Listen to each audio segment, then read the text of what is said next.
कौसल्या सुप्रजा रामपूर्वा सन्ध्या प्रवर्तते उत्तिष्ठ नरशार्दूल कर्तव्यं दैवमाह्निकम् कौसल्या सुप्रजा रामपूर्वा सन्ध्या प्रवर्तते उत्तिष्ठ नरशार्दूल कर्तव्यं दैवमाह्निकम् उत्तिष्ठोत्तिष्ठ गोविन्द उत्तिष्ठ गरुडध्वज उत्तिष्ठ कमलाकान्ता त्रैलोक्यं मङ्गलं कुरु उत्तिष्ठोत्तिष्ठ गोविन्द उत्तिष्ठ गरुडध्वज उत्तिष्ठ कमलाकान्ता त्रैलोक्यं मङ्गलं कुरु मातः समस्त जगतां मधुकैटभारे वक्षो विहारिणि मनोहर दिव्यमूर्ते श्रीस्वामिनि श्रुत जनप्रियदानशीले श्रीवेङ्कटेश दयिते तव सुप्रभातम् मातः समस्त जगतां मधुकैटभारे वक्षो विहारिणि मनोहर दिव्यमूर्ते श्रीस्वामिनि श्रुत जनप्रियदानशीले श्रीवेङ्कटेश दयिते तव सुप्रभातम् तव सुप्रभातमरविन्दलोचने भवतु प्रसन्नमुखचन्द्रमण्डले विधिशङ्करेन्द्रवनिताभिरर्चिते वृषशैलनाथ दयिते दयानिधे अत्र्यादिसप्तऋषयः समुपास्य सन्ध्याम् आकाशसिन्धुकमलानि मनोहराणि आदाय पादयुगमर्चयितुम् प्रपन्नाः शेषाद्रिशेखर विभो तव सुप्रभातम् पञ्चाननाब्ज भव षण्मुखवासवाद्याः त्रैविक्रमादिचरितम् विबुधास्तु वन्ति भाषापतिः पठति वासरशुद्धिमारात् शेषाद्रिशेखर विभो तव सुप्रभातम् ईषत्प्रफुल्ल सरसीरुहनारिकेलपूगद्रुमादिसुमनोहर पालिकानाम् आवाति मन्दमनिलः सह दिव्यगन्धैः शेषाद्रिशेखर विभो तव सुप्रभातम् उन्मील्य नेत्रयुगमुत्तम पञ्जरस्थाः पात्रावशिष्ट कदलीफलपायसानि भुक्त्वा सलीलमथकेलिशुकाः पठन्ति शेषाद्रिशेखर विभो तव सुप्रभातम् तन्त्री प्रकर्ष मधुरस्वनया विपञ्च गायत्यनन्दचरितम् तव नारदोऽपि भाषा समग्रमसहृत्करचाररम्यम् शेषाद्रिशेखर विभो तव सुप्रभातम् भृङ्गावळी च मकरन्दरसानुविद्ध जङ्गारगीत निनदैः सह सेवनाय वीर्यात्युपान्त सरसी कमलोदरेभ्यः शेषाद्रिशेखर विभो तव सुप्रभातम् योषा गणेन वरदध्नि विमथ्यमाने घोषालयेषु दधिमन्थन तीव्र घोषाः रोषात् कलिम् विदधते ककुभश्च कुम्भाः शेषाद्रिशेखर विभो तव सुप्रभातम् पद्मेश मित्र शतपत्र गतालिवर्गाः हर्तुम् श्रियम् कुवलयस्य निजाङ्गलक्ष्म्या भेरी निनादमिव बिभ्रति तीव्रनादम् शेषाद्रिशेखर विभो तव सुप्रभातम् श्रीमन्नभीष्टवरदाखिल लोकबन्धो श्री श्रीनिवास जगदेकदयैक सिन्धो श्रीदेवतागृह भुजान्तल दिव्यमूर्ते श्रीवेङ्कटाचलपते तव सुप्रभातम् श्रीमन्नभीष्टवरदाखिल लोकबन्धो श्री श्रीनिवास जगदेकदयैक सिन्धो श्रीदेवतागृह भुजान्तर दिव्यमूर्ते श्रीवेङ्कटाचलपते तव सुप्रभातम् श्रीस्वामि पुष्करिणिकाप्लव निर्मलाङ्गाः श्रेयोर्थिनो हर विरिञ्च सनन्दनाद्याः द्वारे वसन्ति वरवेत्र हतोत्तमाङ्गाः श्रीवेङ्कटाचलपते तव सुप्रभातम् श्रीशेषशैल गरुडाचल वेङ्कटाद्रिनारायणाद्रिवृषभाद्रिविषाद्रिमुख्याम् आख्याम् त्वदीय वसतेरनिशं वदन्ति श्रीवेङ्कटाचलपते तव सुप्रभातम् सेवा परा शिव सुरेश कृशानुधर्म रक्षोऽम्बुनाथ पवमान धनाधिनाथाः बद्धाञ्जलि प्रविलसन् निज शीर्षदेशाः श्रीवेङ्कटाचलपते तव सुप्रभातम् घाटीषु देवि खगराज मृगाधिराज नागाधिराज गजराज हयाधिराजाः स्वस्वाधिकार महिमाधिकमर्थयन्ते श्रीवेङ्कटाचलपते तव सुप्रभातम् सूर्येन्दुभौम बुधवाक्परिकाव्य सौरि स्वर्भानुकेतु दिविषत्परिषत्प्रधानाः त्वद्दासदास चरमावधिदासदासाः श्रीवेङ्कटाचलपते तव सुप्रभातम् त्वत्पादधूलिभरितस्फुलितोत्तमाङ्गाः स्वर्गापवर्गनिरपेक्ष निजान्तरङ्गाः कल्पागमाकलनयाकुलताम् लभन्ते श्रीवेङ्कटाचलपते तव सुप्रभातम् त्वद्गोपुराग्रशिखराणि निरीक्षमाणाः स्वर्गापवर्गपदवीम् परमाम् श्रयन्तः मर्त्या मनुष्य भुवने मतिमाश्रयन्ते श्रीवेङ्कटाचलपते तव सुप्रभातम् श्रीभूमिनायक दयादि गुणामृताब्धे देवादिदेव जगदेक शरण्यमूर्ते श्रीमन्ननन्त गरुडाधिभिरर्चिताघ्रे श्रीवेङ्कटाचलपते तव सुप्रभातम् श्रीपद्मनाभ पुरुषोत्तम वासुदेव वैकुण्ठ माधव जनार्दन चक्रपाणे श्रीवत्स चिह्न शरणागत पारिजात श्रीवेङ्कटाचलपते तव सुप्रभातम् कन्दर्पदर्पहर सुन्दर दिव्यमूर्ते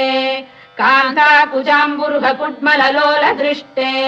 कल्याण निर्मल गुणाकर दिव्य कीर्ते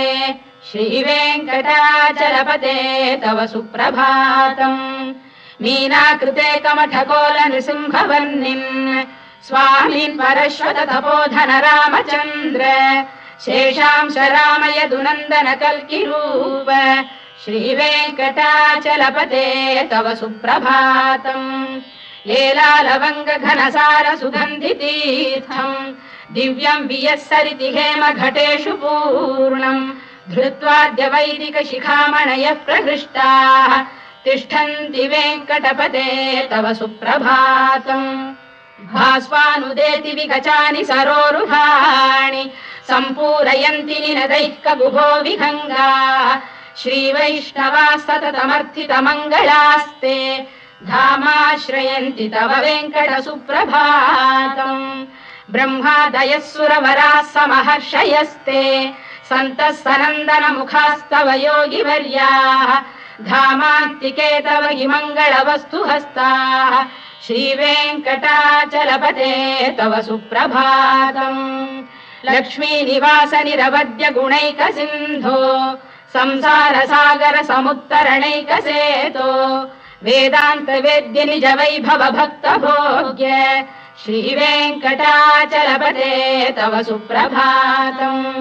लक्ष्मी निवास निरवद्य गुणैक सिन्धो संसार सागर समुत्तरणैक सेतो वेदान्त वेद्य निज वैभव भक्त भोग्य श्रीवेङ्कटाचलपते तव सुप्रभातम् इत्थम् वृषाचलपतेरिह सुप्रभातम् ये मानवाः प्रतिदिनम् पठितुम् प्रवृत्ताः तेषाम् प्रभात समये स्मृतिरङ्गभाजाम् प्रज्ञाम् परार्थ सुलभाम् परमाम् प्रसूते इत्थम् वृषाचलपतेरिह सुप्रभातम् ये मानवाः प्रतिदिनम् पठितुम् प्रवृत्ताः तेषाम् प्रभात समये स्मृतिरङ्गभाजाम् प्रज्ञाम् परार्थ सुलभाम् परमाम् प्रसूते कमलाकुच चूचुक कुङ्कुमतो नियतारुणितातुलनीलतनो कमलायतलोचन लोकपते विजयी भव वेङ्कटशैलपते कमलाकुच चूचुक कुङ्कुमतो नियतारुणितातुलनीलतनो कमलायतलोचन लोकपते विजयी भव वेङ्कटशैलपते सचतुर्मुख षण्मुख पञ्चमुख प्रमुखाखिल दैवत मौलिमणे शरणागतवत्सलसारनिधे परिपालय मां वृषशैलपते अतिवेलतया तव दुर्विषहैरनुवेलकृतैरपराधशतैः भरितं त्वरितं वृषशैलपते परया कृपया परिपाहि हरे अधिवेङ्कटशैलमुदारमतेर्जनताभिमताधिकदानरतात् परदेवतया गदितान्निगमै कमलादयितान्न परं कलये कलवेणुरवावशगोपवधूशरकोटिवृतास्मरकोटिसमात् रतिवल्लविकाभिमतात् सुखदात् वसुदेवसुतान्न परं कलये अभिराम गुणाकरदाशरथे जगदेकधनुर्धर धीरमते रघुनायक राम रमेश विभो वरदो भवदेव दया जलधे अवनीतनया कमनीय करं रजनीकर चारु मुखाम्बुरुहम् रजनीचर राजतमो मिहिरं महनीयमहं रघुराममये सुमुखं सुहृदं सुलभं सुखदं स्वनुजं च सुखायममोघशरम् अपहाय रघुद्वहमन्यमहं न कथञ्चन कञ्चन जातु भजे विना वेङ्कटेशं ननाथो ननाथ सदा वेङ्कटेशं स्मरामि स्मरामि हरे वेङ्कटेश प्रसीद प्रसीद प्रियं वेङ्कटेश प्रयच्छ प्रयच्छ विना वेङ्कटेशं ननाथो ननाथः सदा वेङ्कटेशं स्मरामि स्मरामि हरे वेङ्कटेश प्रसीद प्रसीद प्रियं वेङ्कटेश प्रयच्छ प्रयच्छ अहं दूरतस्ते पदाम्भोजयुग्म प्रणामेच्छयागत्य सेवां करोमि सकृत्सेवया नित्यसेवा फलं त्वं प्रयच्छ प्रयच्छ प्रभो वेङ्कटेश अज्ञानिना मया दोषानशेषान् विहितान् हरे क्षमस्वत्वं शेषशैलशिखामणे अज्ञानिना मया दोषानशेषान् विहितान् हरे क्षमस्वत्वं शेषशैलशिखामणे ईशानां जगतोऽस्य वेङ्कटपतेर्विष्णोः परां प्रेयसीम् तद्वक्षस्थलनित्यवासरसिकां तत्क्षान्तिसंवर्धिनीम् पद्मालङ्कृतपाणिपल्लवयुगां पद्मासनस्थां श्रियम् वात्सल्यादिगुणोज्ज्वलां भगवतीं वन्दे जगन्मातरम् ईशानां जगतोऽस्य वेङ्कटपतेर्विष्णोः परां प्रेयसीम् तद्वक्षस्थलनित्यवासरसिकां तत्क्षान्तिसंवर्धिनीम् पद्मालङ्कृतपाणिपल्लवयुगां पद्मासनस्थां श्रियम् वात्सल्यादिगुणोज्ज्वलां भगवतीं वन्दे जगन्मातरम् श्रीमन्कृपाजलनिधे कृत सर्वलोक सर्वज्ञ शक्तनतवत्सल सर्वशेषिन् स्वामिन् सुशील सुलभाश्रित पारिजात श्रीवेङ्कटेश चरणौ शरणं प्रपद्ये श्रीमन्कृपाजलनिधे कृत सर्वलोक सर्वज्ञ शक्तनतवत्सल सर्वशेषिन् स्वामिन् सुशील सुलभाश्रित पारिजात श्रीवेङ्कटेश चरणौ शरणं प्रपद्ये आनूपुरार्पित सुजात सुगन्धि पुष्प सौरभ्य सौरभकरौ समशन्निवेशौ सौम्यौ सदानुभवनेऽपि नवानुभाव्यौ श्रीवेङ्कटेश चरणौ शरणं प्रपद्ये सद्यो विकासि समुदित्वर सान्द्र राग सौरभ्य निर्भर सरोरुह साम्यवार्ताम् सम्यक्षु साहस पदेषु विलेखयन्तौ श्रीवेङ्कटेश चरणौ शरणं प्रपद्ये रेखामयध्वज सुधा कलशातपद्रवज्राङ्कुशाम्बुरुह कल्पक शङ्ख चक्रैः भव्यैरलङ्कृत तलौ परतत्त्वचिह्नैः श्रीवेङ्कटेश चरणौ शरणं प्रपद्ये ताम्रोदरद्युतिपराजित पद्मरागौ बाह्यैर्महोभिरभिभूत महेन्द्रनीलौ उद्यन्नखांशुभिरुदस्त शशाङ्कभासौ श्रीवेङ्कटेश चरणौ शरणं प्रपद्ये सप्रेम भीति कमलाकर पल्लवाभ्याम् संवाहनेऽपि सपदिक्लममादधानौ कान्थाववाङ्मनस गोचरसौ कुमार्यौ श्रीवेङ्कटेश चरणौ शरणं प्रपद्ये लक्ष्मी महीतदनुरूप निजानुभाव नीलादि दिव्य महिषीकर पल्लवानाम् आरुण्य संक्रमणतः किल सान्द्ररागौ श्रीवेङ्कटेश चरणौ शरणं प्रपद्ये निद्यानमद्भि शिवादि किरीटकोटि प्रत्युक्त दीप्त नवरत्न महप्ररोहैः नीराजना विधिमुदारमुपादधानौ श्रीवेङ्कटेश चरणौ शरणं प्रपद्ये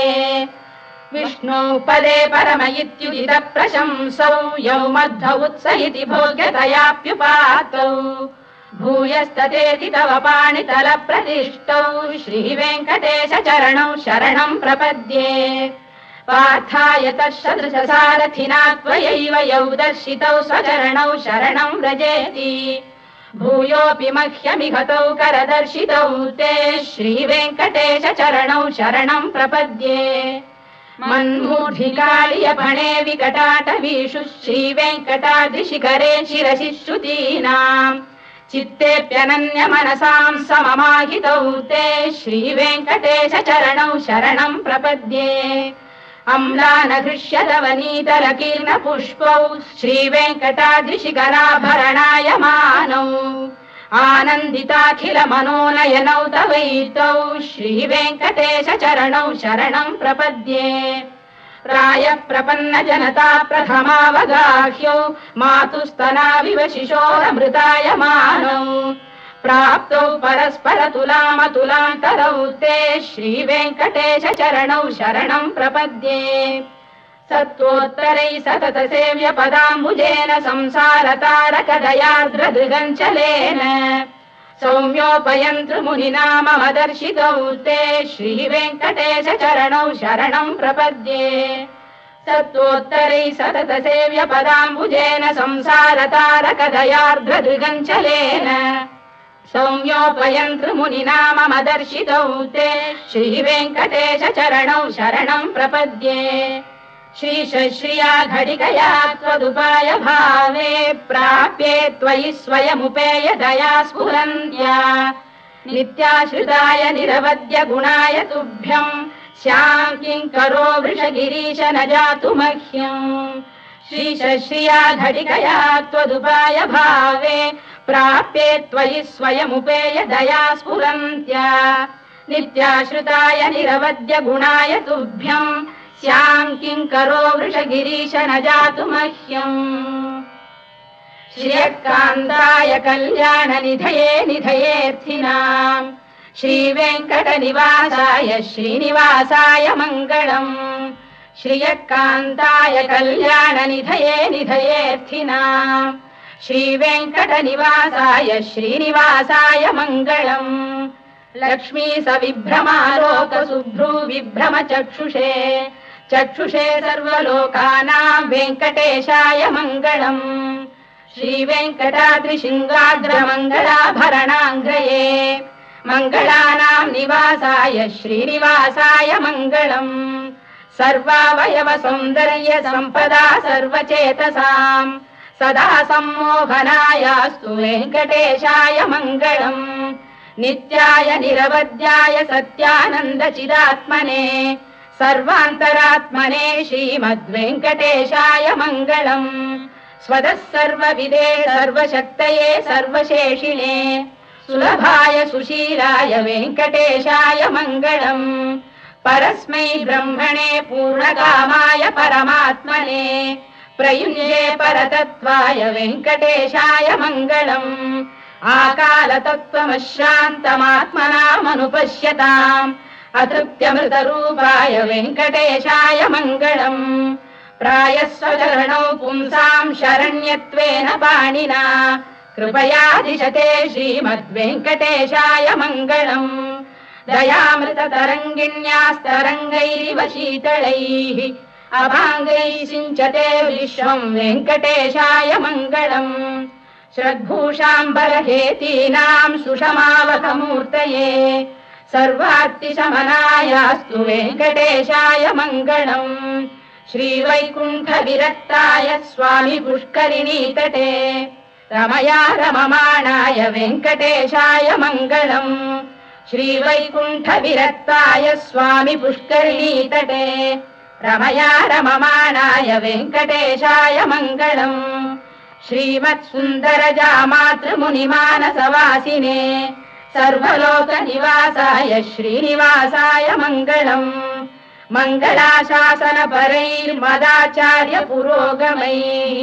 सर्वैश्च पूर्वैराचार्यैः सत्कृतायास्तु मङ्गलम्।